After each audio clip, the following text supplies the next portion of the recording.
मायरा सुबह उठी तो उसके फ़ोन पर एक मैसेज था। Hey, I want to talk to you. Myra ने 2 बार मैसेज पढ़ा। दरअसल अगर ये किसी की पर्सनल आईडी होती तो समझ भी आता कि कोई फ्लर्ट करना चाहता है, पर ये एक शायरी का पेज था। उस पर इस तरह मैसेज आना मायरा को अचंभित कर रहा था। Do we know each other? Myra ने मैसेज का रिप्लाई किया, लेकिन वो सीन नहीं हुआ। फिर मायरा भी फ़ोन साइड में रख अपने दिन के काम करने लग गई। उसने घर की बालकनी में 3-4 पौधे लगाए थे। उसका मानना था कि दिल का हर बैर, हर तकलीफ पेड़ों से कह दो। इससे दिल हल्का भी हो जाता है और तुम्हारी बात कहीं और लीक होगी, उसका डर भी नहीं होता। वो अब नहा धोकर पेड़ों के पास बैठकर ऐसे ही अपने और देव के किस्से याद करके कभी मुस्कुरा रही थी, तो कभी उसकी आंखें नम हो रही थीं। पर उसका ध्यान इससे फ़ोन पर एक नोटिफिकेशन आने से टूटा। उसने फ़ोन उठाया तो सीक्रेट कीपर आईडी से मैसेज था। हाँ भी और ना भी, उसका जवाब माहिरा को दिलचस्प लगा। और वो कैसे? माहिरा ने तुरंत मैसेज किया। जानते हैं, क्योंकि मेरी आईडी का जहाँ नाम योर सीक्रेट कीपर है, वहीं तुम्हारी आईडी का नाम इन पेन है। मतलब तुम्हारे पेन को सीक्रेट होल्ड करने वाला बन सकता हूँ मैं। और ना इसलिए क्योंकि हम दोनों डायरेक्टली एक दूसरे को नहीं जानते। ओह, आई सी। मायरा ने टाइप कर भेजा। वैसे आप एक लड़की हैं या लड़का?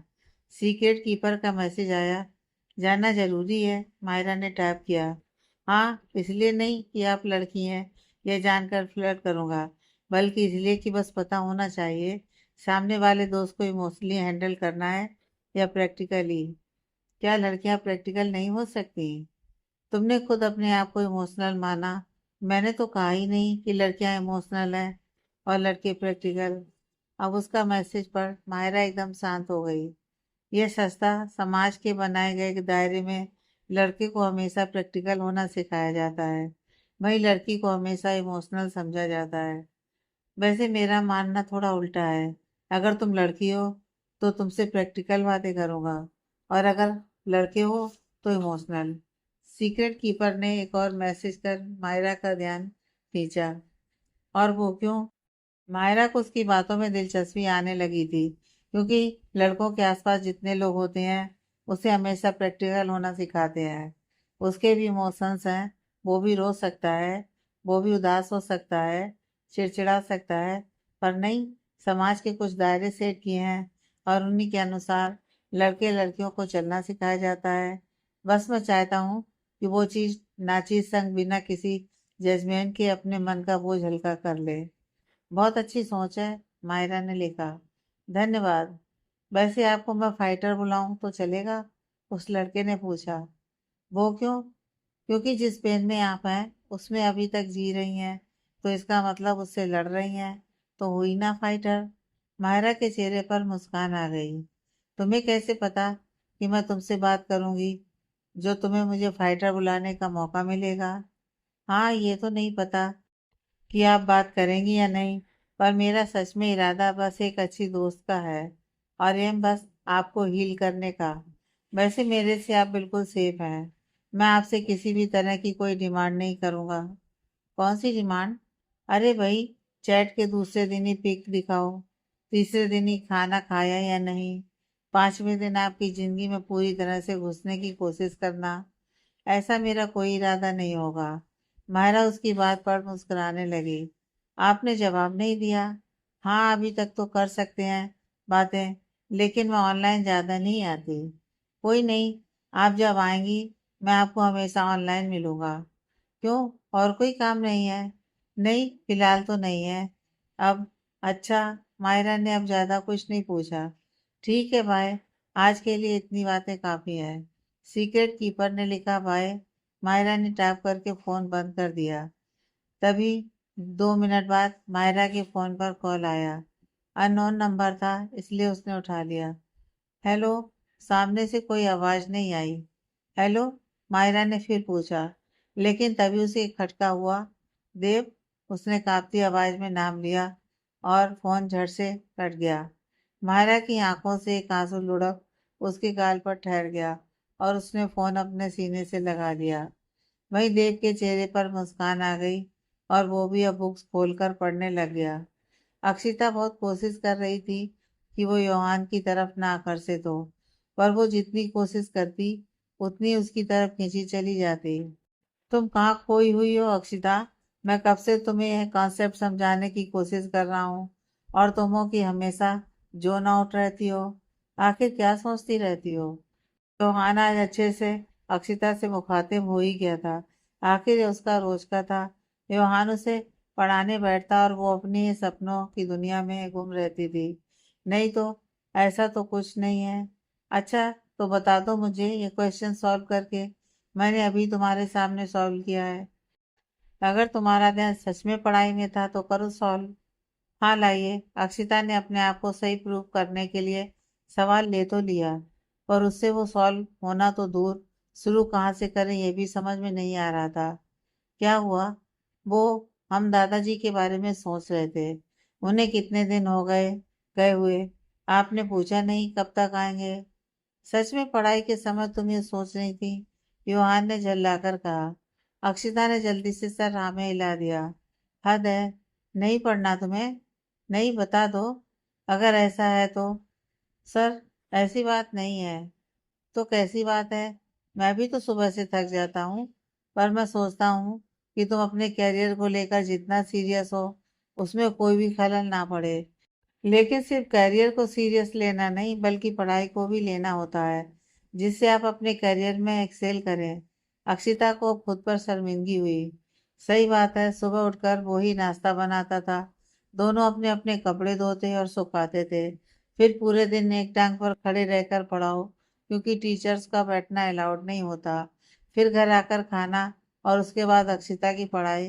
योहान के चेहरे पर भी थकान साफ दिख रही थी। आई एम सॉरी सर, मैं पक्का ध्यान दूंगी। बस आप ये बताइए कि कॉफी पियेंगे या चाय? कुछ नहीं। योहान कुछ झल्लासा गया था। शायद उसकी तबीयत कुछ ठीक नहीं थी। क्या हुआ? सर में दर्द हो रहा है? कहीं दर्द नहीं हो रहा, तुम बस पढ़ लो। अच्छा, आप जाइए, आराम कीजिए। यह क्वेश्चन मैं सॉल्व करके कल आपको दिखाती हूँ। नहीं, तुम पढ़ो। ठीक है, 2 मिनट रुकिए। ये कह वो किचन में भागी। उसने योहान की फेवरेट कॉफी बनाई, जो कि हद से ज्यादा कड़वी थी, और एक कटोरी में तेल गरम कर लिया। फिर वो योहान के पीछे खड़ी हो गई और उसके सामने कॉफी रख। लीजिए, आप कॉफी पीजिए, तब तक मैं मालिश कर देती हूँ सर में।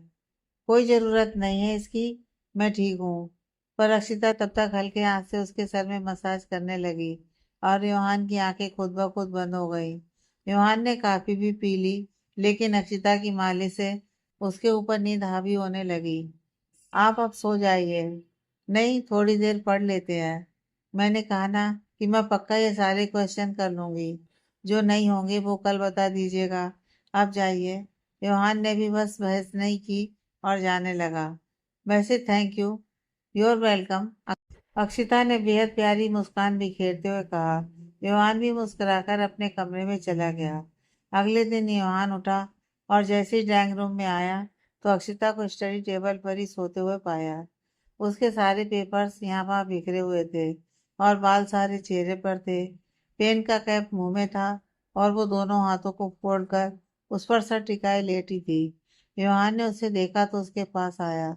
वो सारे क्वेश्चन सॉल्व कर चुकी थी, बस 3 क्वेश्चन को छोड़कर। योहान ने एक नज़र उसे देखा। अक्षिता की जुल्फें उसके चेहरे को देखने में बाधा बन रही थी, इसलिए योहान ने अनजाने तौर पर ही अपनी उंगलियों से उसके बाल उसके कान के पीछे किए। अक्षिता को किसी की नरम उंगलियों का एहसास अपने चेहरे पर हुआ तो वो कसमसाकर उठी और योहान को अपने इतने करीब देख जल्दी से उठी, लेकिन उसमें अक्षिता और योहान के सर आपस में भिड़ गए। आउच! कोई काम ढंग से कर सकती हो तुम? योहान ने अपना माथा सहलाते हुए कहा। अक्षिता भी अपना माथा सहलाकर, सॉरी, पर आप इतने करीब आकर खड़े होंगे तो एक्सीडेंट होना पॉसिबल है। अक्षिता ने अब नजर झुकाकर शर्माते हुए कहा। Seriously, you are a gone case? Yohan अपना माथा सहलाता हुआ बाथरूम में चला गया, पर अक्षिता योहान को इतने करीब देखकर अपनी धड़कनों को अभी तक काबू नहीं कर पाई थी। योहान कॉलेज के लिए तैयार हुआ और अक्षिता को देखकर बोला, आज कॉलेज जाने की जरूरत नहीं है, रेस्ट करो। तुम दोनों, ये दूसरी वर्क सीट है, जितना हो जाए उतना कर लेना। योहान ने नरम सी आवाज में कहा। अपने लिए कंसर्न देख अक्षिता ने जल्दी से हाँ में सिर हिला दिया। ओके बाय, योहान ने कहा और कॉलेज के लिए निकल गया। फिर अक्षिता भी फ्रेश हुई और वर्कशीट करने बैठ गई कि अचानक उसका फ़ोन बजा। हेलो। हेलो मैम, आपकी शादी की फ़ोटोज़ रेडी हैं। बस ये जानना था कि आप कब तक लेने आएंगी। दरअसल आपका नंबर हमें रमेश चंद जी ने दिया है। वो चाहते हैं कि आप अपनी फ़ोटोज़ खुद लेने आए। अक्षिता के चेहरे पर लालिमा दौड़ गई। उसकी शादी की फ़ोटोज़? आप एड्रेस सेंड कीजिए, मैं जल्द से जल्द पहुंचती हूँ। जी। ये कह सामने से फोन रख दिया गया। अक्षिता तुरंत रेडी हुई और बताए गए एड्रेस पर पहुंच गई। उसने फोटोज ली और फोटोज को देख खुश होने लगी। योहान सर को दिखाने जाऊं? वो भी देख सरप्राइज हो जाएंगे। पता नहीं क्या रिएक्शन होगा। अरे ज्यादा मत सोच, क्या पता वो भी इस रिश्ते को मानने लगे हों। अक्षिता ने ऑटो किया और कॉलेज पहुंच गई। वो जैसे ही कॉलेज पहुंची तो उसने योहान को मैसेज किया। मुझे आपसे मिलना है। मैं थर्ड फ्लोर स्टाफ रूम के सामने वाले कॉरिडोर में पहुंच रही हूँ। आप भी आ जाइए। योहान ने मैसेज पढ़ा और ओके लिख दिया। अक्षिता चेहरे पर चौड़ी सी मुस्कान लिए अपनी धुन में कॉरिडोर में चल रही थी कि अचानक वो किसी से टकरा गई और हाथ में फोटोज का लिफाफा एकदम गिरा, जिसमें से योहान और अक्षिता की फोटोज निकल गईं। सामने नजमा मैम थी। अरे अक्षिता तुम। उन्होंने भी फोटो उठाने के लिए हाथ बढ़ाया, पर योहान को इतने फॉर्मल कोट पैंट में और एक लड़की की फोटो जो लाल साड़ी में थी, उनकी आंखें बड़ी हो गईं। लेकिन लड़की का चेहरा नहीं देख पाई क्योंकि योहान की फोटो लड़की की फोटो के ऊपर थी। उन्होंने हाथ बढ़ाया और फोटो उठानी चाहिए, लेकिन अक्षिता ने जल्दी से दोनों फोटोज उठा ली। अरे नजमा मैम, आप यहाँ? कार्तिक सर वहाँ आए और अक्षिता को वहाँ देख बोले, तुम इस फ्लोर पर क्या कर रही हो? योहान भी अब तक आ चुका था। अक्षिता, उसने आवाज दी। नजमा और अक्षिता दोनों ने पलटकर योहान को देखा। वही योहान को भी फोटोज दिख चुकी थी। नजमा अब एकदम उठकर, अरे कार्तिक सर, आप पहले मुझे वो पीडीएफ शेयर कीजिए, बहुत इंपॉर्टेंट है, वरना एचओडी जान खा जाएगी। ये कहे वो कार्तिक सर को वहां से ले गई। योहान ने फोटोज को देखा तो उसने हल्की नाराजगी से अक्षिता को देखा। योहान के लेक्चर्स खत्म हो गए थे। उसने हाफ डे लिया और दोनों घर पहुंचे। पूरे रास्ते योहान कुछ नहीं बोला। अक्षिता ने कई दफा कुछ बोलना चाहा, पर उसकी हिम्मत ही नहीं हुई। दोनों घर पहुंचे। सर, आप हमसे नाराज हैं? अक्षिता ने आखिर हिम्मत करके पूछ ही लिया। वही योहान जो गुस्से में अपनी टाई खोल रहा था, उसके हाथ एकदम रुके। नहीं होना चाहिए। योहान एकदम नाराजगी से पलटा और अक्षिता की तरफ मुखाते हुआ। अक्षिता ने एकदम से हैरानी से उसे देखा। मैंने आज सुबह तुमसे कॉलेज आने से मना किया था, फिर भी तुम वहां आई क्यों? योहान ने अपने गुस्से को शांत कर पूछा। तुमने खुद कहा था कि लोगों को हमारी रिलेशनशिप के बारे में पता नहीं चलना चाहिए। मुझे भी ये बात समझ आई, क्योंकि तुम्हारे फ्यूचर के लिए यही बेहतर है। योहान सर, आप हमारे रिश्ते को किसी को नहीं बताना चाहते हैं? क्यों? अक्षिता की आवाज में काफी उदासी थी। मैं? कैसी बातें कर रही हो? ये तुम्हारा डिसीजन था। रिमेम्बर, तुम कॉलेज में मेरी कार से उतर गई थी कि कम से कम ये बात लोगों को पता चले। वो बस इसलिए कि मैं सेंटर ऑफ अट्रैक्शन नहीं बनना चाहती थी, पर इसका मतलब ये नहीं है कि ये रिश्ता मुझे छुपाना है। पर आप ये रिश्ता छुपाना चाहते हैं। क्या मैं आपके काबिल नहीं हूँ? ऐसा लगता है आपको? अक्षिता ने अपना बैग कसकर पकड़ा हुआ था। है? ये क्या लॉजिक है? योहान ने दोनों हाथ हवा में फैलाकर कहा और वहां से जाने लगा। योहान सर, आप मुझसे हर तरह से ज्यादा अच्छे हैं। आप एक बेटर पार्टनर डिजर्व करते हैं। मेरे साथ रहना बस वो एक कॉन्ट्रैक्ट को साइन करने के बाद मजबूरी है। तुम इतना सब कैसे सोच लेती हो? मेरा ये मतलब नहीं था। तो फिर आप सच बाहर आने से क्यों डरते हैं? क्यों नाराज हैं आप इस बात से? डरता हूँ? पहली बात, मैं किसी से भी नहीं डरता कि मेरी रिलेशनशिप लोगों के सामने आएगी, और दूसरी कि मैं नहीं चाहता कि ज़्यादा लोगों को हमारे रिलेशन के बारे में पता चले, क्योंकि तुम्हारा फ्यूचर इससे अटैच्ड है। क्योंकि जिस दिन ये डील ओवर होगी, और अगर ज़्यादा लोगों को ये बात पता चली तो तुम्हारे फ्यूचर लव में दिक्कत आ सकती है। मैं जानता हूँ तब मैं सेल्फिश हो गया था जब मैंने तुमसे कॉन्ट्रैक्ट मैरिज के लिए कहा था, लेकिन मैं खुद तुम्हारे होने वाले बॉयफ्रेंड को या हबी को सब बताऊंगा। उन्हें समझाऊंगा कि किस परिस्थिति में हम लोगों को ये शादी करनी पड़ी। मैं तुम्हारे फ्यूचर में कोई बवाल नहीं आने दूंगा। फ्यूचर बॉयफ्रेंड हबी। अपने दर्द को जब्त करते हुए एक व्यंग मुस्कान देते हुए अक्षिता ने योहान को देखते हुए कहा। उसकी आंखें पल में नम हुई थी। मैं आपके लिए सिर्फ कॉन्ट्रैक्ट की पार्टी बी हूं ना सर। इस कॉन्ट्रैक्ट में हम दोनों को party A and party B कहा गया है। अक्षिता। योहान ने उसकी बात सुन गहरी सांस छोड़ते हुए कहा। अक्षिता ने अपने आंसू जब्त किए और दर्द भरी मुस्कान देकर हाँ मैं समझ गई, यह कह वो तेजी से वहां से चली गई। योहान वही ठगा सा खड़ा रह गया। उसे समझ में नहीं आया कि उसने गलत क्या बोला। अगले दिन योहान उठा तो अक्षिता के कमरे का दरवाजा अभी भी बंद था। अक्षिता मुझे कुछ बात करनी है, योहान ने डोर नॉक करते हुए कहा, पर कोई जवाब नहीं आया। अक्षिता तुम सुन रही हो? पर फिर कोई जवाब नहीं आया। योहान ने अब दरवाजा खोला तो रूम बिल्कुल साफ था। रूम में कोई नहीं था। तभी योहान को एक पेपर टेबल पर दिखा।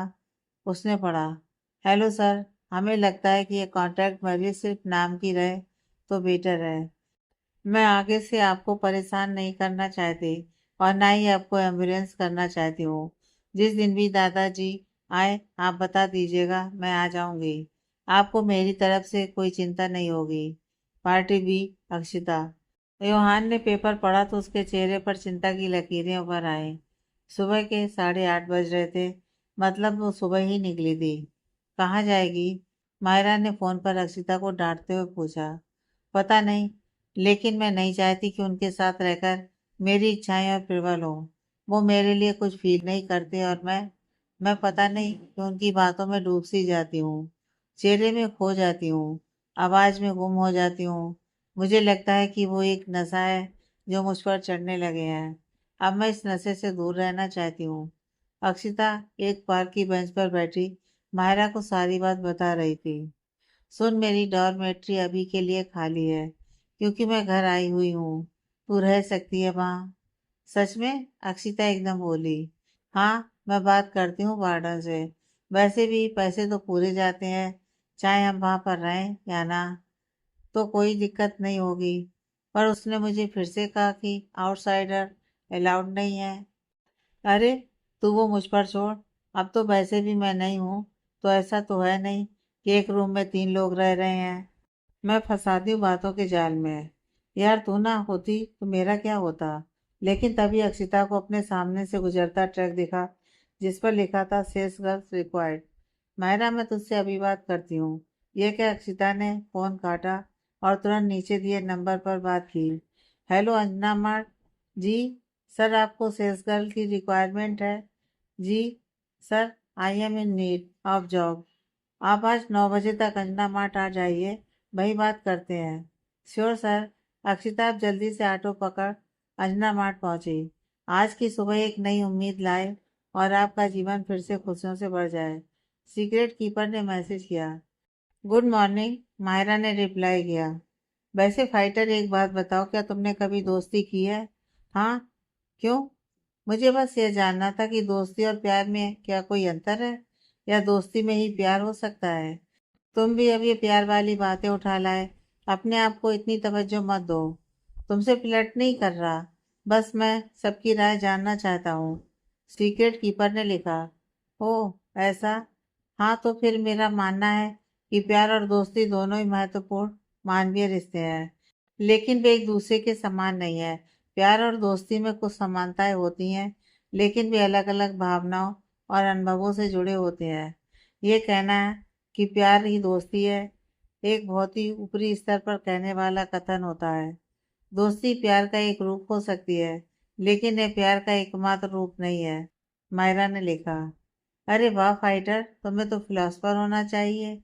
अच्छा। हाँ सच में, मजाक नहीं कर रहा। चलो ठीक है, धन्यवाद बनी। बनी?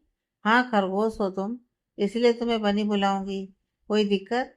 नहीं, बिल्कुल भी नहीं fighter. Okay bye. Bye fighter. 2-3 दिन बीत गए। मायरा और सीक्रेट कीपर की बातें रोज होने लगी। आज की सुबह आपके जीवन में नई उमंग लाए। Good morning fighter. Good morning बनी। मायरा की आंखें काफी सूजी हुई थी। कल रात उसने देव के इंस्टा पर कुछ फोटो देखी जिसमें वो एक पार्टी में था। उन फोटोज में काफी सारे स्टूडेंट थे, पर उनमें से एक लड़की देव के बेहद क्लोज थी। हालांकि देव ने दोनों हाथ अपने टेबल पर रखकर एक टांग पर दूसरी टांग रख क्रॉस किए हुए खड़ा था, पर उस लड़की ने एक हाथ देव के कंधे पर रखा हुआ था। मायरा ने जब ये फोटो देखी तो उसकी आत्मा अंदर तक सुलग गई। वो जलन की पीड़ा में इस कदर झुलसी कि पूरी रात उसी में कट गई। उसके लिए आज की सुबह बिल्कुल भी गुड नहीं थी, पर सीक्रेट कीपर का मैसेज देख उसे लगा शायद उसका मन भटक जाए। सब ठीक?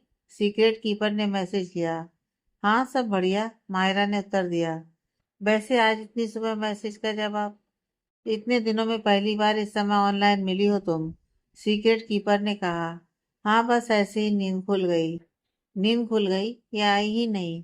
सीक्रेट कीपर का मैसेज पढ़ मायरा की आंखें बड़ी हो गईं। नहीं, ऐसा कुछ नहीं है, मायरा ने लिखा। Okay, have a nice day. करते हैं बात बाद में, सीक्रेट कीपर ने रिप्लाई किया। मायरा उसे रोकना चाहती थी। उसे इस समय कोई चाहिए था जिससे बात कर वो ध्यान भटका सके, पर वो ये बात बनी से नहीं कह पाई। बाय, मायरा ने मैसेज लिखा और फोन बंद कर दिया।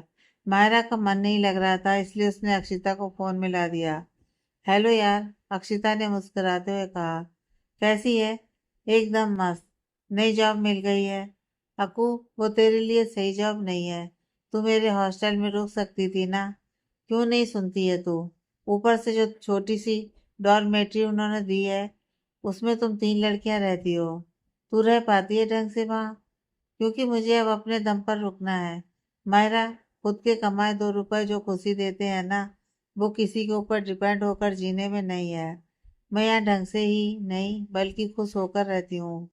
पर जब तक तो तू हॉस्टल में रुक सकती है, जब तक तुझे तेरी काबिलियत के हिसाब से काम ना मिले। बहन, कोई काम छोटा बड़ा नहीं होता। तू चिल मार, अक्षिता ने कहा। और सुना, क्या कर रही है तू? इतनी सुबह सुबह कॉल? सब सही है? हाँ, वो मैं बस ये पूछ रही थी कि तेरी देव से कोई बात हुई? अक्षिता 2 पल शांत रही। हाँ हुई थी, मैसेज पर। कह रहा था उसे समय ही नहीं मिलता।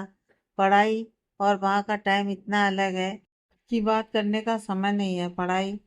क्या पढ़ाई? क्लब पार्टी में जाने से फुर्सत मिले तब मिलेगा ना समय, मायरा ने हल्की चिढ़न के साथ कहा। तुझे कैसे पता?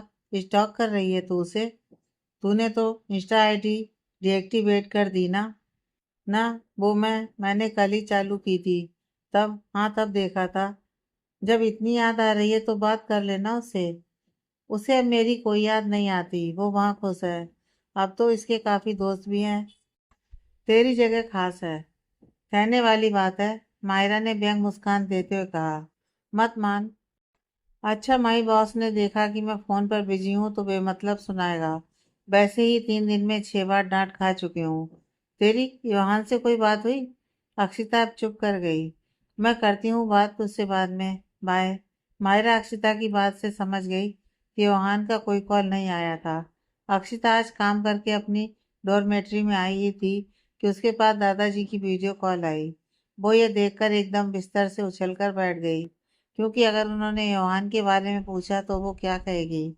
उसने कॉल नहीं उठाई, लेकिन फिर कॉल बजा और अक्षिता ने भगवान का नाम लेकर कॉल उठाई।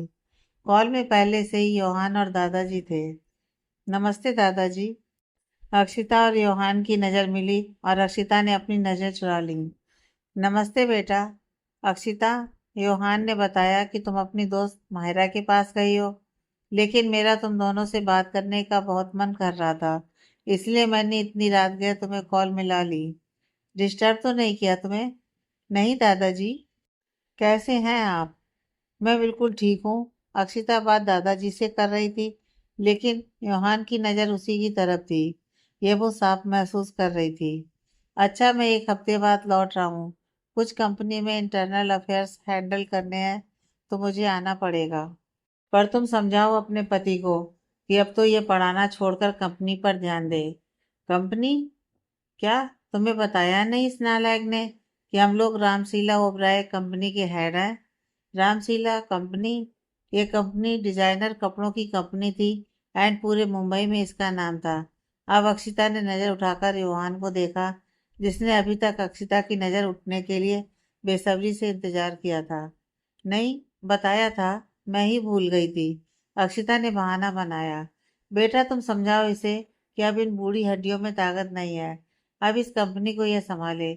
आखिर कब तक मैं इन सब चीजों को संभालूं? मैं? अक्षिता ने चौंक कर पूछा। हाँ तुम, मेरी तो सुनता नहीं, पर अपनी बीवी की तो सुनेगा। काहे की बीवी? नाम की बीवी हूं मैं बस।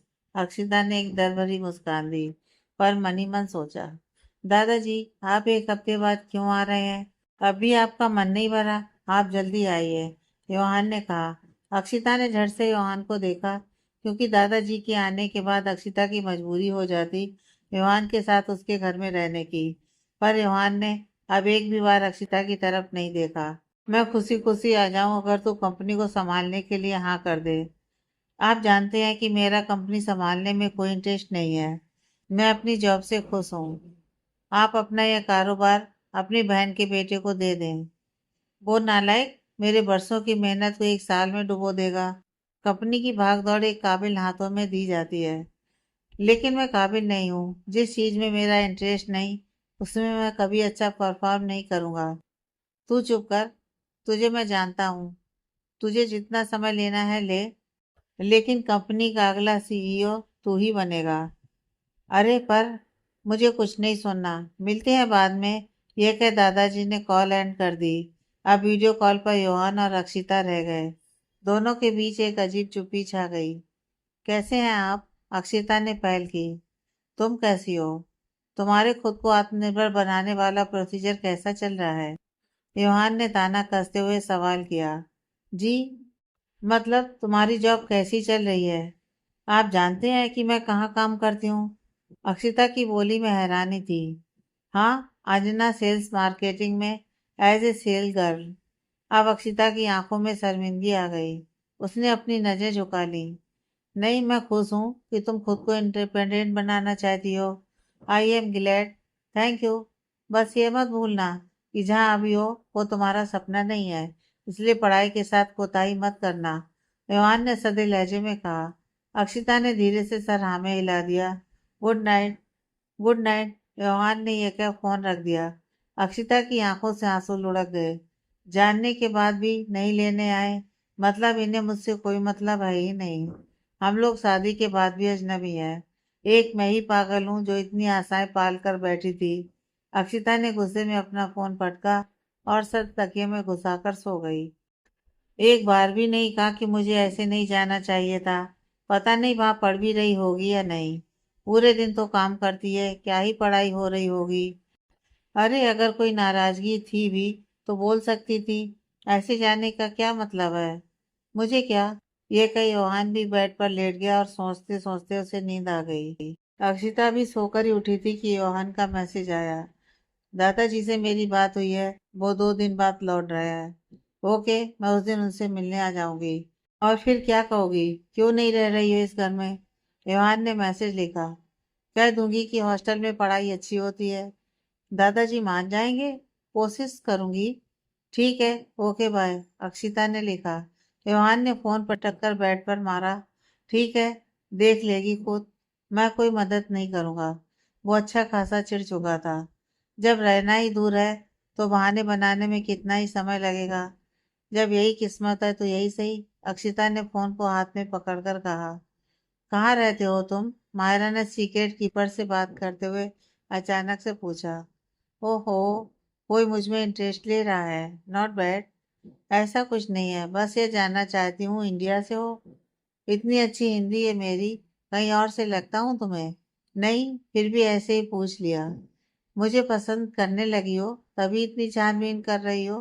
क्या करूँ, मैं हूँ ही स्मार्ट बॉय। मायरा को गुस्सा आ गया और उसने नेट ऑफ कर दिया। अगले 2 दिन तक मायरा ने उससे कोई बात नहीं की। हालांकि बनी के मैसेज आते रहे, पर मायरा को लगने लगा कि वो भी अब इसी प्यार मोहब्बत वाली डायरेक्शन में जा रहा है। आज माहिरा सोने के लिए लेटी ही थी कि सीक्रेट कीपर ने मैसेज किया, जिसे देख माहिरा खुद को रोक ना पाई क्योंकि उसने कुछ शायरी लिखी थी और माहिरा ने मैसेज ओपन कर दिया। अब तो मिलिए, बस लड़ाई हो चुकी, अब तो चलिए माफ कीजिए, हुई गुस्ताखी मानते हैं हम, पर इस तरह नजरअंदाज ना कीजिए। पंक्तियां पढ़ माहिरा के चेहरे पर मुस्कान जैसे चिपक सी गई और उसने तुरंत मैसेज किया, खुद लिखा है। बिना देरी किए तुरंत रिप्लाई आया, कोई शक है? फोन पर चिपके ही रहते हो क्या? मैसेज करते ही रिप्लाई करते हो?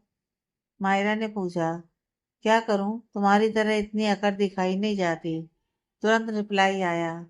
ताना मार रहे हो? मायरा ने पूछा। नहीं, जायज जवाब दे रहा हूँ।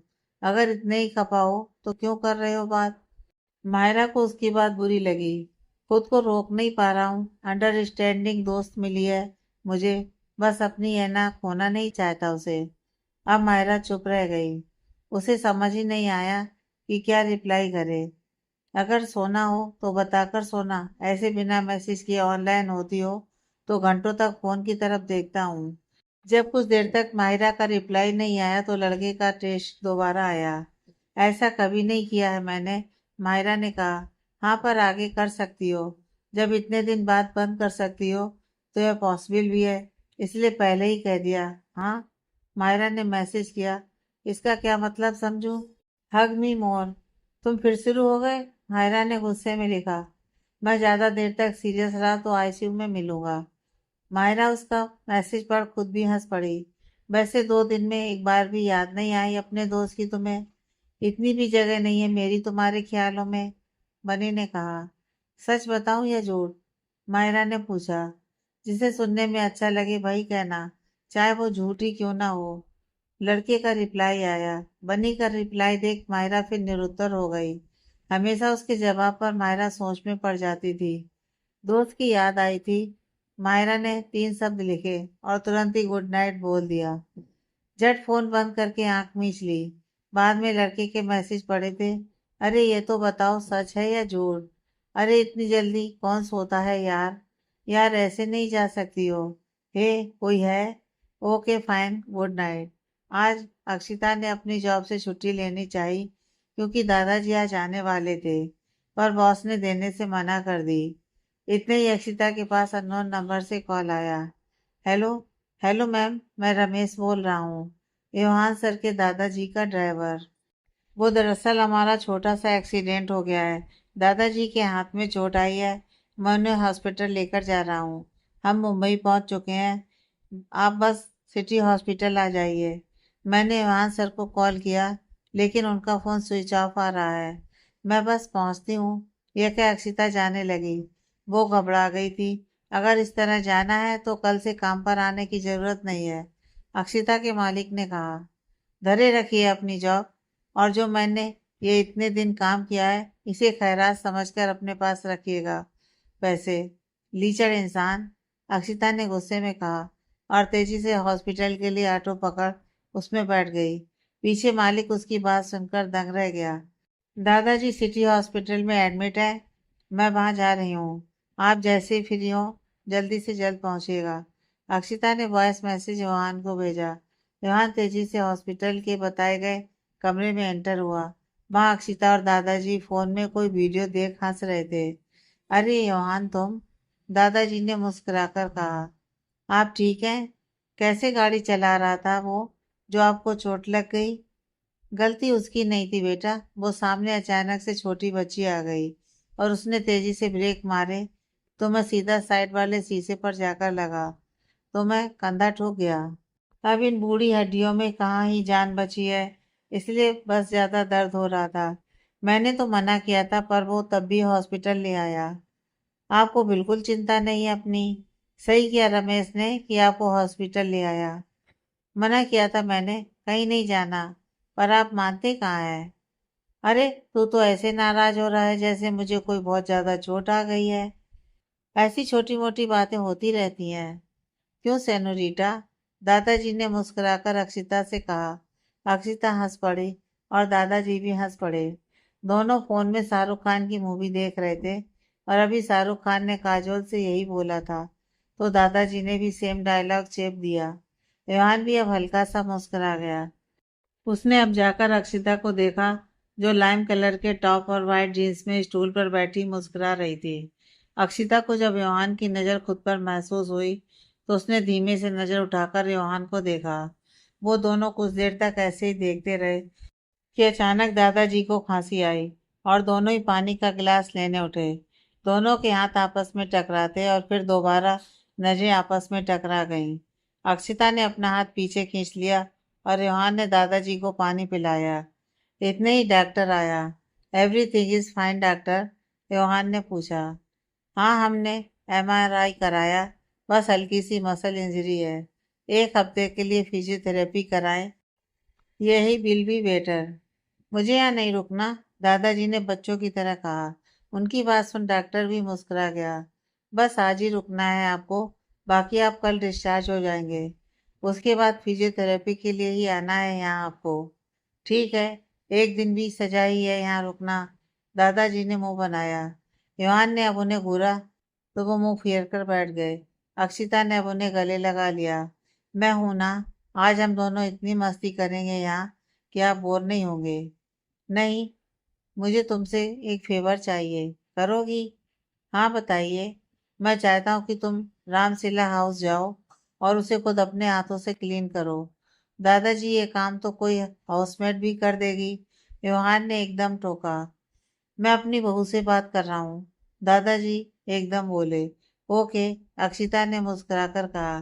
कल जब आप डिस्चार्ज होंगे तब तक आपको घर एकदम साफ मिलेगा। फिर हम लोग वहां बैठकर आपके और दादाजी के किस्से सुनेंगे। डन, दादाजी ने थम्स अप करके कहा। अक्षिता भी हंस पड़ी। योहान उन दोनों की बॉन्डिंग देख हल्के से मुस्कुरा गया। थोड़ी देर बाद अक्षिता और योहान हॉस्पिटल से बाहर आए। तुम्हें घर साफ करने की जरूरत नहीं है, मैं किसी को वहां भेजता हूँ। नहीं, मैं कर लूंगी, आप जाइए। आपको बीच में ऐसे आना पड़ा अपने कॉलेज से। नहीं, कोई नहीं, फिर साथ ही चलते हैं घर। अक्षिता ने अब उसे देखा और धीरे से हाँ में सिर हिला दिया। इतने ही योहान के पास नजमा मैम का कॉल आया। It's an urgent work Yohan, you have to कम।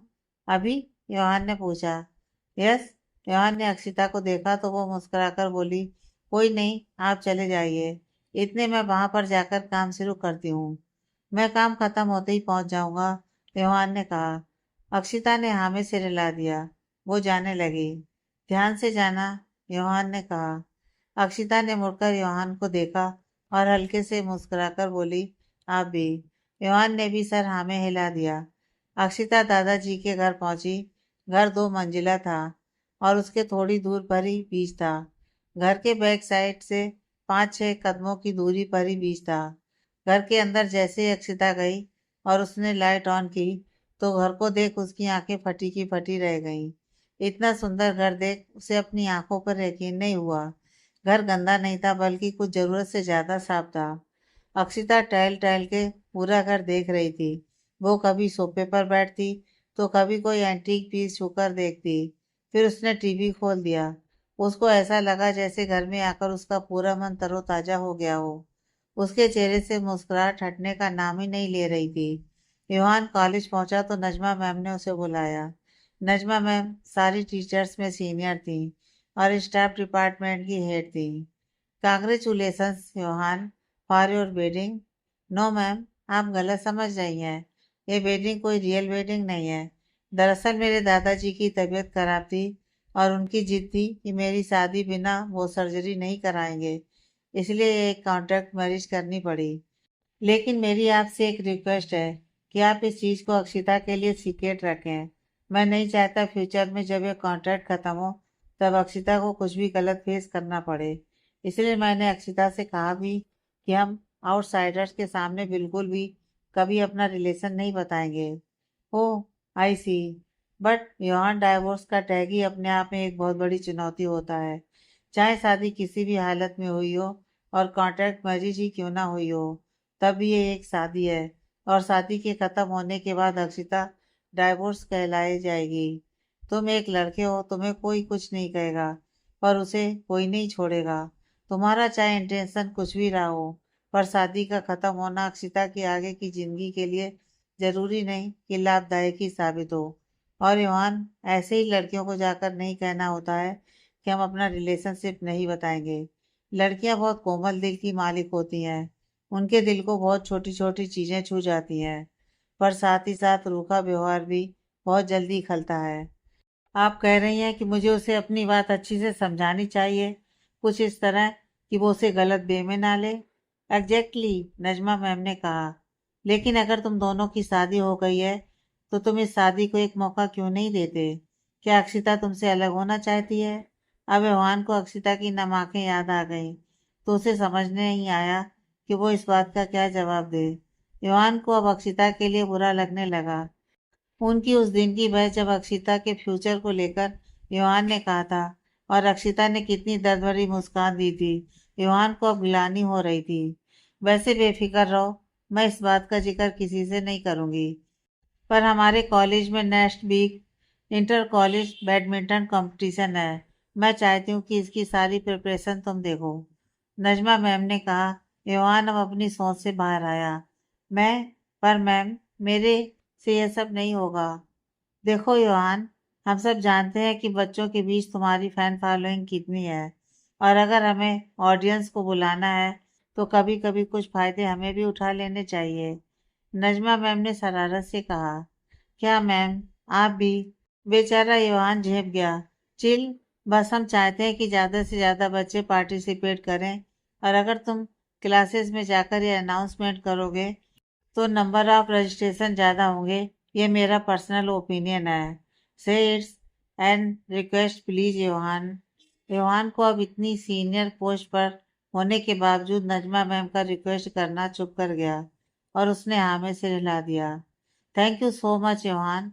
घर साफ था, पर फिर भी अक्षिता ने झाड़ू पोछा करने के लिए कमर कसी और टीवी पर गाना चला दिया, और एक हाथ में झाड़ू पकड़े हल्के हल्के थिरकने लगी। किसी रोज तुमसे मुलाकात होगी, किसी रोज तुमसे मुलाकात होगी। उसने धीरे धीरे झाड़ू लगाना शुरू किया। सारे रूम में जो एंटीक पीस रखे थे उन्हें कपड़े से साफ किया, और गंदी चादर वॉशिंग मशीन में डाल दी। मेरी जान उस दिन मेरे साथ होगी, मगर कब न जाने यह बरसात होगी। मेरा दिल है प्यासा, मेरा दिल अकेला। फिर उसने पोंछा लगाया। अक्षिता हाथ में वाइपर लिए उसके साथ कपल डांस कर रही थी। जरा तस्वीर से तू निकल कर सामने आ, मेरी महबूबा। अक्षिता जैसे ही डांस करते हुए पलटी तो सामने योहान दोनों हाथ बांधे उसे ही देख रहा था। अक्षिता के हाथ से वाइपर एकदम छूटा और चेहरा पल में लाल हो गया। योहान एक कदम आगे बढ़ा और उसने अक्षिता का हाथ अपने एक हाथ में थामा और दूसरे हाथ से उसकी कमर थाम ली। फिर गानों के बोल दोहराते हुए, नहीं याद कब से मगर मैं हूँ जब से, मेरे दिल में तेरी मोहब्बत है तब से। अक्षिता आंख फाड़े बस कदम से कदम मिला रही थी, पर उसे खुद समझ में नहीं आ रहा था कि आखिर हो क्या रहा है। ये आप हो? अक्षिता ने अब भी अपनी हैरानी जताई। हाँ, मेरा फेवरेट सॉन्ग है, तो सोचा क्यों ना एक दो स्टेप मैं भी कर लूं। अक्षिता ने अब जोर से योहान की चिकोटी काट दी। आउश! योहान हल्के से चीखा। क्या था ये? अरे, चेक कर रही थी तो अपने नोच थी, योहान ने घूरा। पर फिर भी आप हमेशा ऐसे सड़े से चेहरे के साथ रहते हैं तो यकीन नहीं हुआ। अक्षिता ने कंधे झटके। क्या कहा? कैसा चेहरा? योहान ने एक भौहें उचकाई। मैं कह रही थी झाड़ू पोंछा हो गया, बस दादाजी के कमरे में बेडशीट बिछानी है। वैसे सर, इतना सूना घर है तो आप अलग घर लेकर क्यों रहते हो? योहान अक्षिता का सवाल सुन रुका, फिर बोला, ऐसे ही। अक्षिता ने भी अपने कंधे झटके और दादाजी के कमरे की तरफ बढ़ गई। तभी बीच में स्टोर रूम था, जिसको देख उसने सोचा इसे भी साफ कर दें। वो वहां गई तो वहां योहान की काफी सारी फोटोज थी। एक कार्टून में कुछ बुक्स थी, और योहान के मॉम डैड की फोटो भी थी। अक्षिता, तुम यहाँ क्या कर रही हो? सर देखिए क्या मिला हमें, आपके मॉम डैड की फोटो। योहान ने जैसे ये देखा उसने फोटो फ्रेम तुरंत छीन लिया। तुम यहाँ क्यों आई? योहान की आवाज़ सर्द थी। सॉरी सर, हमने सोचा एक बार यहाँ भी देख लें, थोड़ा गंदा सा लग रहा था। जाओ तुम यहाँ से। सर आप ठीक हैं? मैंने कहा जाओ तुम यहाँ से। योहान की आवाज़ में कंपन थी और आंखें लाल। ओके रिलैक्स, मैं जा रही हूँ। अक्षिता चली गई। योहान थोड़ी देर बाद बाहर आया तो अक्षिता ने एक बार भी नजर नहीं उठाई, बस सोफे पर बैठ टीवी देखती रही। योहान उसके साइड में जाकर बैठा तो अक्षिता उठकर दूसरे सोफे पर बैठ गई। एक गिलास पानी मिलेगा? योहान ने गला खकारते हुए कहा, पर अक्षिता ने टीवी की आवाज बढ़ा दी। मुझे ऐसे नहीं बोलना चाहिए था, योहान ने फिर कहा, पर अक्षिता ने पीठ योहान की तरफ कर ली। योहान उठकर अक्षिता के पास पहुंचा और बोला, बस माँ पापा की फोटो देख, I lost my control. Akshita ने गुस्से में तकिया जमीन पर पटक कर मारा। मेरी बात तो सुनो, योहान ने अक्षिता का गुस्सा देख बेहद ही धीरे से कहा। अक्षिता ने फिर से आवाज बढ़ा दी। योहान ने उससे रिमोट छीनकर टीवी ऑफ कर दिया। अक्षिता तुरंत रिमोट छीनने के लिए योहान की तरफ बढ़ी। योहान ने हाथ ऊपर कर दिया। रिमोट दीजिए, अक्षिता ने नाराजगी से बिना योहान की तरफ देखे कहा। पहले मेरी तरफ देखो। अब अक्षिता ने अपना बैग उठाया और वहां से जाने लगी। योहान ने तुरंत उसकी कलाई पकड़ ली। फिर जा रही हो बिना कुछ कहे, उस दिन की तरह? मुझे इमोशन पढ़ने नहीं आते, प्लीज बोला तो करो कुछ। फिर क्या आता है आपको? अक्षिता ने अपनी कलाई झटके से छुड़ाई और योहान का कॉलर पकड़ लिया। हाँ, योहान बेचारा सकपका गया। सिर्फ किताबी ज्ञान है आप में, समझे आप? अक्षिता की आंखें गुस्से से लाल हो गईं। क्या समझते हैं मुझे? कोई पागल हूँ? कुछ समझती नहीं हूँ? फीलिंग नहीं है? क्या मुझे हर्ट नहीं होता? सिर्फ आपके माँ पापा नहीं है क्या? सिर्फ आप अपने पेरेंट्स को मिस करते हो? हर चीज में इतना एक्सट्रीम रिएक्शन क्यों देते हो? आई एम सॉरी, वो मैं पता नहीं क्यों चिल्ला गया तुम पर। क्योंकि आप मुझ पर अपना अधिकार समझते हैं, इसलिए जब मर्जी आता है डांट देते हैं, फैसला सुना देते हैं, लेकिन अपने ऊपर कोई हक नहीं देना चाहते। आखिर चाहते क्या हैं आप? अक्षिता की आंख से अब आंसू उसके पूरे चेहरे को भिगो चुके थे। मैं अपने रिश्ते को एक मौका देना चाहता हूँ। योहान ने अपने अंगूठे से उसके चेहरे पर से आंसू पोंछते हुए बेहद ही नर्म लहजे में कहा। अक्षिता ने अब अपनी भूरी आंखों को हल्का सा बड़ा किया। वो एकटक योहान की नजरों में देखने लगी। शायद जानना चाह रही थी कि जो सुना है वो सच है। हाँ, यकीन मानो, मैं सच में इस रिश्ते को एक मौका देना चाहता हूँ। योहान ने उसकी आंखों में सवाल देखकर कहा। और मेरा क्या? अब भी आप देना चाहते हैं? मेरी मर्जी है या नहीं? नहीं जानना चाहते आप हटिए। ये कह अक्षिता वहां से जाने लगी, पर रेहान ने उसकी कलाई पकड़ उसे अपनी तरफ खींचा और अक्षिता जाकर उसके सीने से लग गई। तुम्हारी ये बढ़ती धड़कनें इस बात का सबूत है कि तुम इस रिश्ते को मौका दे चुकी हो। बस अब शुरुआत मुझे करनी है। योहान ने अक्षिता के कान में सरगोशी की। अक्षिता के रेंगटे खड़े हो गए। योहान की आवाज अपने कान में इतने करीब सुन, उसकी सांसें अपनी कान की लौ पर महसूस कर उसके गाल लाल हो गए। मुझे मुझे जाना है, अक्षिता ने अपनी आवाज को संयमित करके कहा।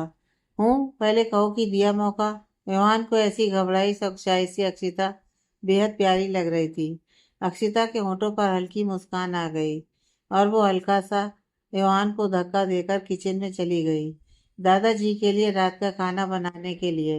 योहान भी अब सोफे पर बैठ गया और उसका चेहरा गंभीर हो गया। तुम्हारे फ्यूचर के लिए मैं अपनी तरफ से अब पूरी कोशिश करूंगा अक्षिता, कोशिश करूंगा एक बेहतर जीवन साथी बनने की। अक्षिता ने खाना बनाया और उसके बाद वो दोनों हॉस्पिटल पहुंचे। रास्ते में अक्षिता ने कोई बात नहीं की और योहान ने भी कोई बात नहीं छेड़ी। अरे, आ गए तुम दोनों? दादाजी ने अक्षिता और योहान दोनों को एक साथ आते देखा तो बोले। जी, और देखिए मैं आपके लिए क्या लाई हूँ। मटर पनीर, दादाजी खुश होकर बोले। खिचड़ी, अक्षिता ने उनसे भी ज्यादा खुशी से कहा। दादाजी की हंसी पल में गायब हुई।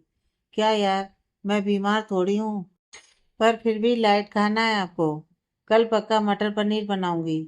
अक्षिता ने उनका उदास चेहरा देखा तो मनाते हुए बोली। दादाजी ने मन मारकर सर हाँ में हिला दिया। मैं भी खिचड़ी खाऊंगी, आप अकेले नहीं खाएंगे? सच में? हाँ दादाजी। दादाजी मुस्कुरा गए।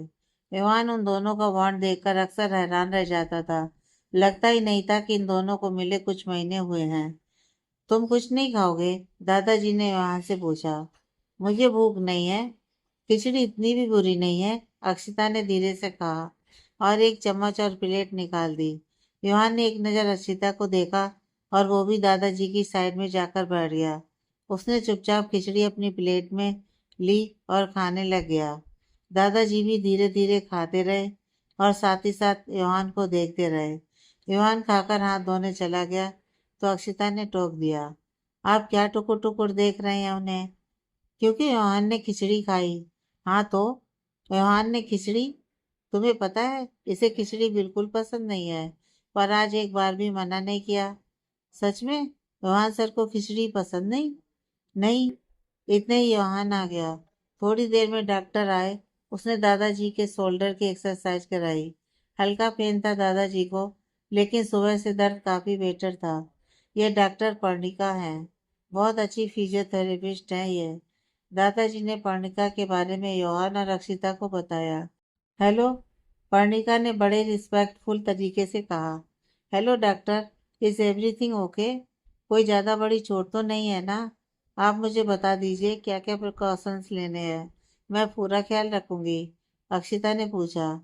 बस कोई भी सडन मूवमेंट अवॉइड करनी है और दिन में 2 बार आईसी पैक करना है। ठीक है दादाजी, पर्णिका ने मुस्कुराते हुए कहा। यस डॉक्टर, दादाजी ने मुस्कुराकर कहा। दादाजी को अगले दिन शाम तक डिस्चार्ज मिला और योहान और अक्षिता संग दादाजी रामसिला हाउस पहुंचे। भाई कुछ भी कहो, अपने घर में जो सुकून है वो दुनिया में कहीं भी घूम लो सब पर भारी है। बिल्कुल सही कहा दादाजी। क्या खाएंगे आप? मटर पनीर? भूल गई वादा किया था। नहीं, याद है, अक्षिता ने मुस्कुराते हुए कहा। कल खा लीजिएगा, आज थोड़ा लाइट खा लीजिए। योहान ने समझाना चाहा। कह दे बहू, हम दोनों की डील हुई थी, ये बीच में ना बोले। अरे, योहान एकदम बोला। सुन लिया आपने? अक्षिता ने भी दादाजी का साथ दिया। उसने अक्षिता को घूरा तो अक्षिता एकदम खड़े होते हुए, मैं खाना बनाती हूँ, आप दोनों बात करिए। थोड़ी देर में योहान किचन में आया तो अक्षिता आटा मल रही थी, लेकिन चेहरे पर कुछ जुल्फें बार बार आकर उसे परेशान कर रही थी। वो कई बार अपने हाथ के पिछले हिस्से से उन्हें पीछे कर चुकी थी, पर जुल्फें इतनी ढीठ थी कि फिर अक्षिता के गाल पर आ रही थी। अक्षिता ने फिर से पीछे करना चाहा, बालों को कि एक नर्म उंगलियों की छुअन उसके चेहरे को महसूस हुई और अक्षिता वहीं स्थिर सी खड़ी रह गई। मैं कर देता हूँ। योहान की बड़ी धीमी सी आवाज अक्षिता के कानों से टकराई और अक्षिता के कान पल में लाल हुए। योहान ने अक्षिता के बालों का छल्ला निकाला और सारे बाल एक तरफ समेटकर उसके बालों में रबर बैंड लगाया। अक्षिता दम साधे खड़ी थी। इस वक्त उसका दिल इतनी तेजी से धड़क रहा था कि अगर नापा जाता तो शायद मशीन में भी एरर आ जाता। योहान अब बाल बांधकर स्लैब से टेक लगाकर खड़ा हो गया। अक्षिता अभी भी बुद्ध बनी हुई खड़ी रही। क्या हुआ? योहान ने उसके चेहरे के सामने चुटकी बजाई तो वो एकदम हड़बड़ा गई। कुछ नहीं। हाँ, ये जो दादाजी से मटर पनीर का वादा करके किचन में आई हो तुम्हें मटर पनीर बनाना आता है? हूँ, पर आप है ना। और अगर मुझे नहीं आता तो यूट्यूब है, वहाँ सब पता चल जाता है। अक्षिता ने बड़ा इतराकर कहा। जवान उसके कहने के अंदाज पर हंस पड़ा। अच्छा लाओ, मैं पनीर काट देता हूँ इतने। दादाजी अकेले बोर हो जाएंगे, आप जाइए, मैं यूट्यूब से बना लूंगी। अक्षिता ने कुछ सोचते हुए कहा। वो अपना फेवरेट सीरियल देख रहे हैं, इसलिए उन्हें मेरी जरूरत नहीं है। अब बनाना शुरू करें? योहान ने उसकी सोच को ब्रेक देते हुए कहा। ओके। अक्षिता योहान ने मिलकर मटर पनीर बनाई। मटर पनीर की कढ़ाई में चमचा रख योहान 2 मिनट के लिए फ्रिज की तरफ मुड़ा कि अक्षिता ने वो चमचा उठा लिया। उफ! एक तेज सिसकी अक्षिता की आवाज से निकली। क्या हुआ? योहान एकदम अक्षिता की तरफ भागा। ये कढ़ाई में चमचा कौन रखता है? कितना जल रहा है मुझे। अक्षिता की बुरी आंखें पल में आंसुओं से भरी थी। वो तेजी से अपनी उंगली झटक रही थी तो कभी फूंक मार रही थी। वाह जी वाह! पहले खुद बेध्यानी में काम करो, फिर मुझे डांटो। योहान ने अक्षिता का हाथ सिंक की टैप खोलकर उसके नीचे करते हुए कहा। फूंक मारिए अब, अक्षिता ने मासूमियत से कहा। योहान ने एक नजर अक्षिता को देखा, जैसे उसने कोई सातवां अजूबा देखा हो, और फिर सिर हिलाकर फूंक मारने लगा। खुद गलती करो और उसका दोष दूसरे पर डालना कोई तुमसे सीखे, योहान ने कुछ चिढ़ते हुए कहा। चलिए बस हो गया, अब खाना लगवाइए। हाँ यार, तुम मुझे क्या ऑर्डर दे रही हो? मुझे तो लगी है ना। आप खाना भी सर्व नहीं कर सकते? अक्षिता ने आंखें टिमटिमाते हुए कहा। हो क्या जाता है तुम्हें बीच बीच में? जाओ तुम बैठो जाकर, मैं लगाता हूँ खाना। Thank you. ये कह अक्षिता हंसते हुए वहां से चली गई। ड्रामेबाज। ईवान ने फिर खाना डाइनिंग टेबल पर सेट किया। गुड। बीवी की मदद करनी चाहिए। दादाजी ने कुर्सी पर बैठते हुए योहान से कहा। ध्यान से देखिए दादाजी, मदद नहीं कर रहा, गुलामी कर रहा हूँ। वो मैडम आपके साथ गप्पे लड़ा रही थी। ईवान ने ताना कसा। हाँ तो उसे मेरी चिंता है, मैं अकेला बोर हो जाता तो। ये ठीक है, आप दोनों ने टीम अप कर लिया है और मुझे अकेला छोड़ दिया है। कोई नहीं, अपना दिन भी आएगा, योहान ने कहा। अक्षिता धीमे से मुस्कुरा गई। तीनों ने बैठकर खाना खाया। अरे वाह अक्षिता, आत्मा तृप्त हो गई। बिल्कुल घर जैसा स्वाद। मेरा बस चले तो रोज तुम्हारे हाथ का खाना खाऊं। अक्षिता को एकदम खांसी आ गई, क्योंकि आज का खाना तो योहान के साथ मिलकर बनाया गया था, पर रोज का खाना उसके बस में कहाँ था। अरे क्या हुआ बच्चे? दादाजी ने तुरंत पानी का गिलास बढ़ाया। शायद आपकी बात ने अक्षिता के खाने को गले में अटका दिया, योहान ने मस्खरी करी। वहीं अक्षिता ने अपनी प्लेट का फोर्क योहान की तरफ मारने का इशारा करते हुए घूरा। अरे बेटा, हम मजाक कर रहे थे। नहीं नहीं दादाजी, ऐसी बात नहीं है, वो बस ऐसे ही लग गया था ठसका, अक्षिता ने झेपते हुए कहा। दादाजी ने खाना खाया और उठने लगे। आज तुम दोनों यहीं रह जाओ, रात भी काफी हो गई है, कल चले जाना। जी दादाजी, योहान ने कहा। ओके बच्चों, गुड नाइट। गुड नाइट दादाजी। आज कहाँ बिजी थे जो पूरे दिन मैसेज नहीं? मायरा ने बनी के हे पर रिप्लाई करते हुए कहा। कह तो ऐसे रही हो जैसे तुमने मैसेज कर करके मेरे फोन में बाढ़ ला दी हो। मैं क्यों लाने लगी बाढ़? वैसे भी मैसेज तुम ही करते हो पहले। हमेशा पहल मैं करूं जरूरी तो नहीं। अच्छा, तो मेरा टेस्ट चल रहा है आज? नहीं, चल तो नहीं रहा था, पर यकीन है कि अगर लेने पर आया तो फेल ही होगी। मुझे फेल होना बेहतर लगेगा। एक खुद से हाई लिखने में कौन सी ईगो आगे आ रही है?